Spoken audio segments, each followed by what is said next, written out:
Well, good morning. It has been a minute since we have had an installment of Coffee with Clynch. And on that note, raise your favorite mugs. Cup of Joe. Good thing to get this Saturday morning rolling. Episode 423. I am Sean Clynch, the host of Stories Inside the Man Cave. And my brain is not moving quickly this morning. But hey, with that, what's in here? We're going to get it rolling this morning. But before we get moving on with this, I definitely want you to like, follow, subscribe for free to our YouTube page and follow and like and share each of our social media pages. And worth noting, I have not updated TikTok in over 3 months. And big shout out to our sponsors, Saxton State Farm Insurance Agency, Hargrove Roofing, know who's on your roof. And, of course, Dirty Martin's Place, an iconic Austin original. And to my left, Honest Plumbing and Air, where a handshake still means something. One thing that I wanted to point out, one of my favorite times of year, hoodie weather. It's great to get up in the morning and put one of those on, but warms up in the afternoon. Those are my favorite types of day. Just FYI. So, Coffee with Clynch, it's usually a topic of or an episode about something that is inspiring, positive, hot topic issues. Then we evolve into sports. Well, something that is really, even the side of it, the 2024 presidential election. Now, there are a lot of offices from the president down to judicial to senators, House of Representatives, everyone in Congress, to you get down to your county, city, mayor. It was a big election for a lot of people. Here in Austin, most definitely. But I saw a tweet by the former Baylor quarterback, Heisman Trophy winner, RG3, Robert Griffin III. I had a lot of thoughts, and then I saw his tweet because this is something that I wanted to talk about, and that resonates with everybody. He talked about, there's a lot of divisiveness, probably the most divisive presidential election in American political history. There's a lot of people who are not happy because Donald Trump won the election. But there are a lot of other people who are happy about it. And, well, RG3 tweeted something that I thought was profound. He related this country to a football team. Talking about this country, relating this country has always been greater than one person. It's you, myself, everybody, us. That's what makes America what it truly is. But the strength of this nation was never one person. And what RG3 alluded to in his tweet, it was rather long, obviously us, the people, we the people. A football team, more often than not, is full of diversity from the places everyone's from, race, religion, color, backgrounds, with one common goal, and that's to win. And he related that to us as Americans. One common goal, to win at life with our freedoms, loving each other, but winning together as Americans. This great country. And there's a saying that I've always used. I think it's because how I was raised. Be humble in victory, but gracious in defeat. We have somewhat seen that, but not really. But what I've seen that really triggered me was the attacking of women, particularly on social media, related to the reproductive rights and abortion. This is a subject that I never anticipated would come up on this podcast. But I saw enough hatred, ignorance, and just senseless people who are pressing sand and offending women and attacking them about their bodies, that meaning the rights. And it just amazes me because we all have had a mom, sisters more often than not, a girlfriend, a wife. And I just don't understand the disrespect toward women. It's okay to have difference of opinions. It's okay. That's what makes it people mature and great. But just because someone disagrees with you, especially on that subject, does not give anyone the right to attack and really insult women. That's something that triggers me, and I know I'm not alone. The reproductive rights, I've learned so much over the last 4 to 5 years, and we're talking about ectopic pregnancies. You know, when Roe versus Wade was reversed, there's a lot of people who aren't aware of this, you know, but how it affects women. It's not so much using birth control or using abortion as birth control, but we're talking about pregnancies that can essentially take the life of a woman. You can't do those in certain states because of the power.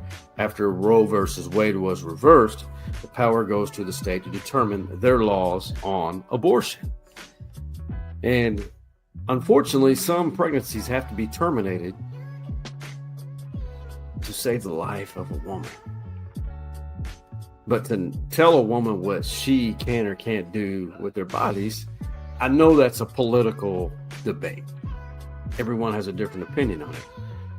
I will never insult you because of your opinion, but the vitriol we're on display is just been gross. So my request is the women in your life and women maybe you encounter or in your life in whatever capacity, show them the utmost respect. Hey, we're going to talk about the Longhorns. The Longhorns about to start what may be November to Remember. What is that all about? I'll let you know on the other side of this break. Honest is a strong word, and we all need honesty when it comes to plumbing and HVAC needs. Somebody who will take care of the repairs efficiently and with quality. Honest Plumbing and Air is who I trust, and they take pride in that word. Honest Plumbing and Air, where a handshake still means something.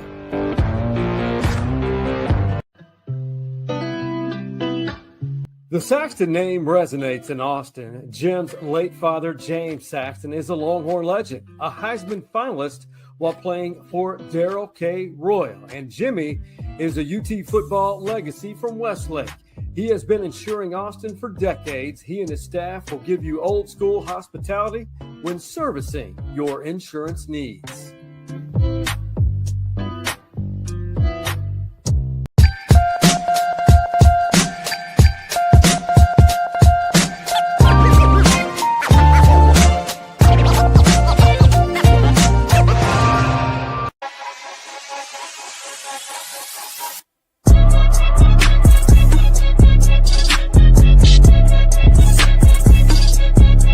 Yeah, no, it was mutual between the two of us. That perhaps was the shortest soundbite in Stories Inside the Man Cave podcast history. Yeah, Steve Sarkisian talking about the highly recruited and talented wide receiver, Jonte Cook from DeSoto, Texas, a 5-star. He's no longer a Longhorn. I believe his last reception of the year was against UT San Antonio.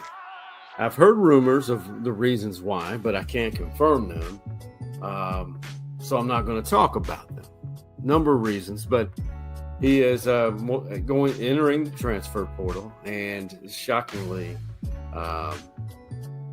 you hate it for a young person, but you hope that he finds a new start, which he will, fresh start somewhere new. Don't know all the details because I can't confirm it. I've heard so many rumors. All right, November to remember. It's very cliche.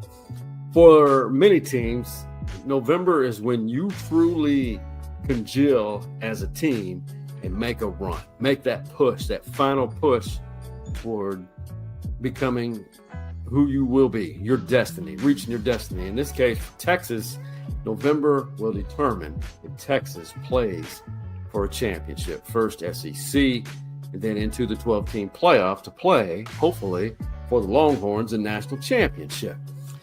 4 really tough games, in my opinion. Florida is not so Florida right now, but they are uber talented. They're an average team right now. They're struggling a little bit, but they've improved in the last few weeks. Texas hosts Florida, goes on the road to Fayetteville, Arkansas. That is a hornet's nest. Trust me, as a fan, I hope to never, well, I'm never going to say I never will. I just don't want to go back to Fayetteville as a fan for a while. That is a great college football environment. Then Texas comes back home for its last regular season home game against Bob Stoop's brother Mark and the Kentucky Wildcats. Then it's on to the renewal of the Lone Star Showdown at Kyle Field in College Station, which is an insane environment. The Aggies and Longhorns. And we have said this on this podcast many times that we thought that game will more than likely determine who will clinch a spot in the SEC championship game. They're on a crash course right now. But first things first. First off, the Longhorns playing Florida later this morning here in Austin. It's not so much Texas having to deal with the opponent. It's about refining who Texas is. They just got off their second bye week. They come off a game, which, back-to-back games, Georgia, Vanderbilt, in which they have racked up quite a few penalties. Last outing, 10 penalties for 108 yards, which those type of penalties have negated explosive plays. When I say explosive, we're talking 10 to 15 yards per play, minimum. Key penalties which have negated those types of plays. And Steve Sarkisian talked about that by using the term moving forward. That's been the challenge this week, as aggressive as we want to call it, as much formations, motion shifts we want to do. We want to make sure that our players understand, let's keep moving forward and let's minimize the late grabs that are potential holds. Let's minimize the sacks that maybe we're taking, waiting on a throw down the field instead of maybe finding a check down. Let's minimize the runners, maybe trying to bounce something to look for a run, but let's move forward, because when we do that, we're really efficient. No doubt. And we haven't seen that efficient offense in several weeks now. If you remember the Georgia game, there were a lot of blitzes from linebackers and even D tackles shooting the gap and going unblocked and getting a free shot on Quinn Ewers. And that rattles a quarterback. Now, Quinn's been a little off coming back from that oblique injury. It's about, when he's talking about being efficient, everything blocked up, communication, talking, audibling, and where all the linemen are picking up, they're choosing this, communicating. I've got X, Y, and Z. I've got him. And the running backs are a key in the pass blocking, because there were a couple of moments, even at Vanderbilt, in which the running backs missed a blitzing Commodore from Vanderbilt, and Quinn ended up getting sacked. There's been too many pressures, too many sacks given up by the Longhorns in these last few games, and they're going to have a tall task, because someone's got to account for this guy. So there are several 300-plus, 330-plus pound guys on that Florida front on the defensive line. This guy, Desmond Watson, 449 yards. Massive human being. And Sark knows about him all too well. They list him at 449, not even 440, and that might be generous. I don't know. I'm fired. I recruited him in high school, and I remember vividly going to Armwood High School with Coach Banks and seeing him in person. I was like, wow, that is a really big person. But the thing about him, he's got suddenness, he's got quickness, and he's not like a guy that just stands there. You saw the photo, and he's wearing 21. He stretches that number as far as possible. Keep an eye on this. See what Texas does to him, because I got a feeling there's going to probably be some double teams. I mean, this guy's pretty mobile for a 449-pound human being. That's a large human. Large human.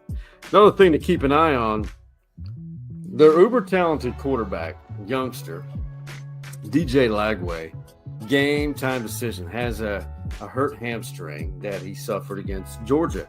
And keep in mind, when Lagway was healthy before that injury, they were pushing Georgia. They were in that game. 100% Florida was. So he's a game time decision. So what I'm guessing here is, I'm thinking that he's a no-go. If he is, he's not going to be remotely close to 100%. But you don't want to put a guy out there who can't protect himself. So keep an eye on that. Now, one thing that we definitely need to keep out, and I love doing these, there's a few games every week that we list that are upset alert in college football. For week 11, here we go. Michigan at undefeated Indiana. Indiana has yet to receive the respect that they deserve. Michigan's average. They're not a very good ball club, but they're not awful. I'm going to take Michigan to pull off the upset. Now, if Indiana blows them out, Indiana deserves more respect. Miami, they're ranked above Texas, and I think they're number 4 in the country at Georgia Tech. In Atlanta, man, keep an eye on the rambling wreck from Georgia Tech. Good possibility GT pulls off this upset. This one, I'm taking Jackson Dart and Ole Miss in Oxford to pull off the upset at Georgia. Just think about what that will mean. Georgia will have 2 losses, which opens the door for a lot more teams to have an opportunity to get into that SEC title game. So now it's going to be confusing to see even project who would make the CFP, who doesn't make the SEC title game. And Colorado, shout out to Deion Sanders primetime. He has led Colorado to bowl eligibility. Texas Tech gave Iowa State their first loss of the season last week in Ames. Look for an upset here. I think the Red Raiders in Lubbock are going to pull off the upset of Neon, Deion, Prime Time, and Colorado. Colorado's good, much better. But I think our guy Taj Brooks and the Red Raiders have got something going. And I want to say Texas Tech upsets Colorado in Lubbock today. Just humble. Don't take my words and go throw some money online to an offshore betting service, or if you're in Vegas watching this. That's all I got to say. I don't want you losing money, but those are the upset alerts for week 11 in college football. Hey, thank you for enduring through my political rant. Let's just be kinder, show more love, especially to our ladies in our lives, and really listen and raise those mugs up. Have a great day and enjoy this beautiful day in college football.